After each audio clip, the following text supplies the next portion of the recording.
So we're trying to bring opportunities to farmers to, have a new revenue source, really, in carbon markets, if they so choose. It's their decision. Many times, especially in our world, Central Illinois, a practice change usually has to happen. We do a lot of conventional tillage and not a lot of cover crops, so those are two big drivers of carbon assets. So many times, if a grower's already going to do that, they're set up to, create carbon assets and then sell those.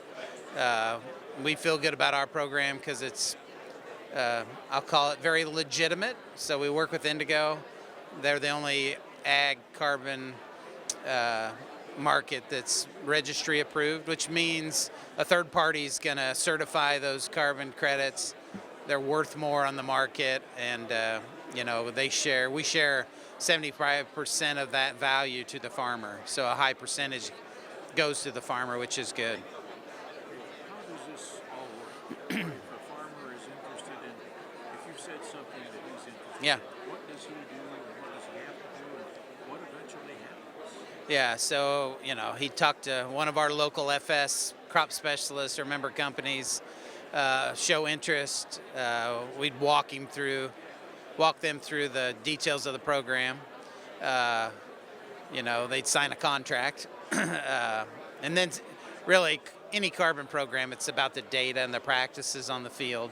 So submitting field level data on, nitrogen, tillage, cover crop use, crop yield, just basic information about what happened on that field is the biggest part that creates the carbon asset.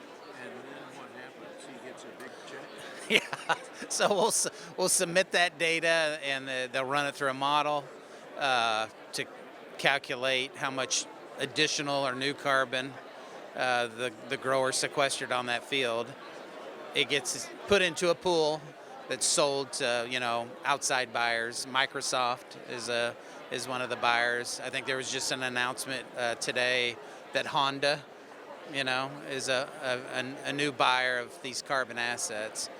So a lot of the buyers are tech companies that are trying to be lower carbon footprint or carbon neutral.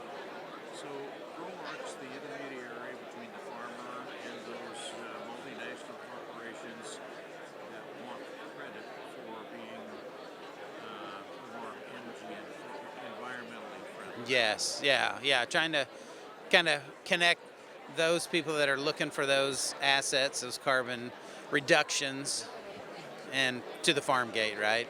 Yeah. So the other newer side of this equation is carbon assets that are sold with the grain, specifically corn. So we're lucky enough to have a pilot program in certain areas of Illinois with a food company. So the carbon assets that are created on that acre are marketed through the grain so the food company can take credit for a lower carbon footprint of their food product. And the next frontier, hopefully, we've been talking about it for a couple years, but we're waiting on the government to give the final rulings, is biofuels, ethanol specifically for the corn industry, the 45Z tax credits. So trying to skate toward the puck and help growers capitalize on these new revenue opportunities. So in that process, GROWMARK's taking care of a lot of the business dealings, that the farmer doesn't have to worry about. Yep.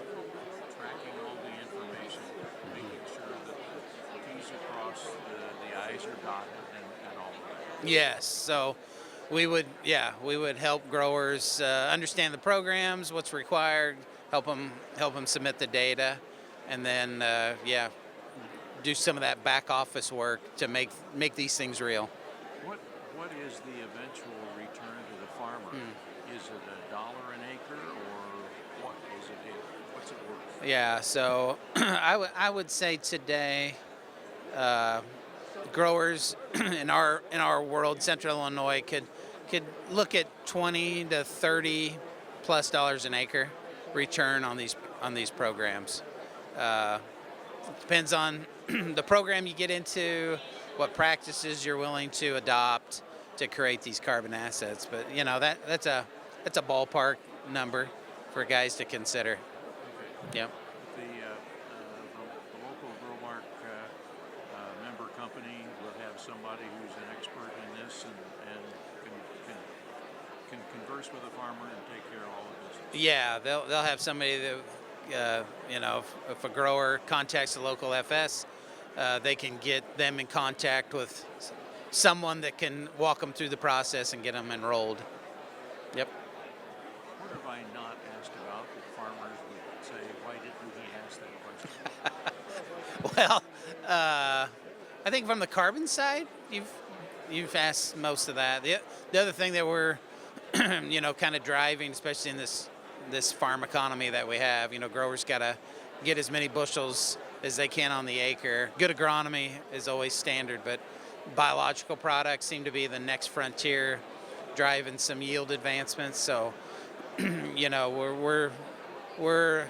we've had really good yield information out of the 25 season on some of our seed applied biologicals that are protecting the corn or the soybean plant from a fungus, a nematode, other nutrient efficiency type products that have looked to have many times a 4 to 1 ROI situation, which is pretty good in this farm economy. I can spend $1 and get 4 back.